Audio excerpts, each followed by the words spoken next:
आज आपण बघणार आहोत घरगुती पद्धतीने प्रीमिक्स कसं बनवायचं ते। तर त्याआधी मी आहे पल्लवी आणि घरच्या पाककृती या यूट्यूब चॅनलवरती आपलं अगदी मनापासून स्वागत आहे। या प्रीमिक्सपासून आपला जो केक आहे तो अगदी छान असा स्पॉन्जी बनेल। चला मग रेसिपी बघूया। या ठिकाणी मैदा घ्यायचा आहे 500 ग्रॅम, वजनी प्रमाणामध्ये घेतलेला आहे 500 ग्रॅम आणि कपच्या मेजरमेंटमध्ये 2 कप असं घ्यायचं आहे। तुम्हाला जर याचे वजनी प्रमाण आणि कपचे प्रमाण पाहिजे असेल तर डिस्क्रिप्शन बॉक्समध्ये मी दिलेलं आहे याचे सगळे मेजरमेंट्स, ते तुम्ही डिस्क्रिप्शन बॉक्समध्ये जाऊन बघू शकतात। याने केक खूप छान असा स्पंजी बनतो। तर या ठिकाणी कपचं हे प्रमाण दिलेलं आहे मी। या एक कपाने 2 कप तुम्ही घ्यायचा आहे किंवा घरातल्या कोणत्या पण वाटीचा कप तुम्ही सेट करू शकता, त्यानुसार तुम्ही मेजरमेंट घेऊ शकता। किंवा तुम्हाला जर वजनी प्रमाणात घ्यायचं असेल तर 500 ग्रॅम मैदा घ्यायचा आहे। आणि या ठिकाणी घेतलेली आहे मिल्क पावडर एक कप किंवा अर्धा कप घेतली तरी पण चालते। या ठिकाणी मला कमी झाली होती म्हणून मी अर्धा कप घेतली। या ठिकाणी कॉर्नफ्लोअर पावडर घेतलेली आहे 1/4 कप।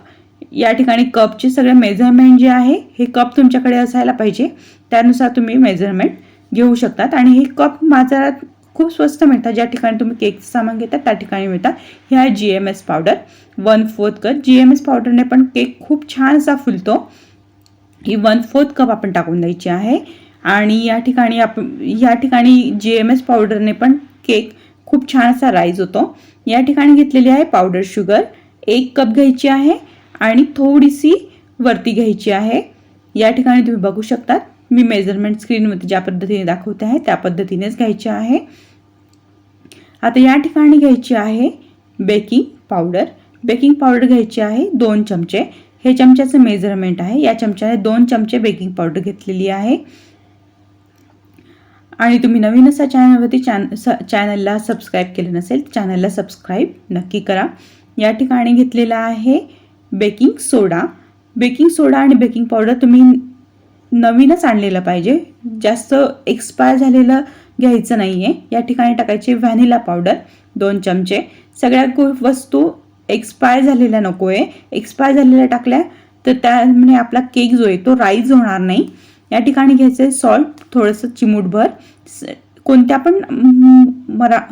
पण आपण गोड पदार्थ जेव्हा बनवतो त्याच्यामध्ये चिमूटभर जर साखर टाकली त्याचा गोडवा खूप छान असा वाढून येतो, तर म्हणून चिमूटभर असं साखर टाकायची आहे आणि छान असं हलवून घ्यायचं आहे, मिक्स करून घ्यायच्या सगळ्या वस्तू विस्कच्या सहाय्याने छान असा मिक्स करून घ्यायच्या आहे।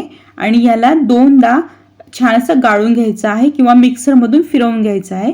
अशा पद्धतीने केल्यानंतर काय होतं की आपलं जे प्रीमिक्स आहे ते खूप छान, सगळ्या ज्या वस्तू आपण टाकलेल्या असतात एकमेकांमध्ये त्या छान असा एकमेकांमध्ये जुळून येतात आणि त्याने आपला जो केक आहे तो खूप छान असा फुलतो। आणि हे जे प्रीमिक्स आहे मी आता सेकंड टाइम गाळत आहे। या ठिकाणी तुम्ही बघू शकता स्क्रीनवरती मी दुसऱ्यांदा हे प्रीमिक्स गाळत आहे।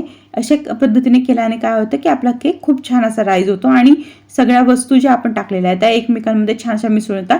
किंवा तुम्ही मिक्सरमध्ये पण हे फिरवू शकतात, पण मिक्सरमध्ये फिरवल्याने काय होतं ते मिक्सरला चिपकून बसतं आणि सगळं उडतं इकडे तिकडे, म्हणून गाळणीने गाळून घेणं प्रेफर करायचं असतं। आणि हे जे प्रीमिक्स आहे 1 किलो प्रीमिक्स आपलं बनवून तयार आहे सगळ्या मेजरमेंटनुसार। हे करून द्यायचं आहे एअरटाईट कंटेनरमध्ये स्टोअर। तर आजचा व्हिडिओ कसा वाटला हे मला कमेंट करून नक्की सांगा। याने तुम्ही केक नक्की बनवून बघा। हे घरगुती प्रीमिक्स आहे, याने केक बनवल्यानंतर खूप छान असा राईज होतो। याची लवकरच केकची रेसिपी मी घेऊन येईल। लाईक शेअर सबस्क्राईब करून शेअर नक्की करा। पुन्हा भेटूया नवीन रेसिपी।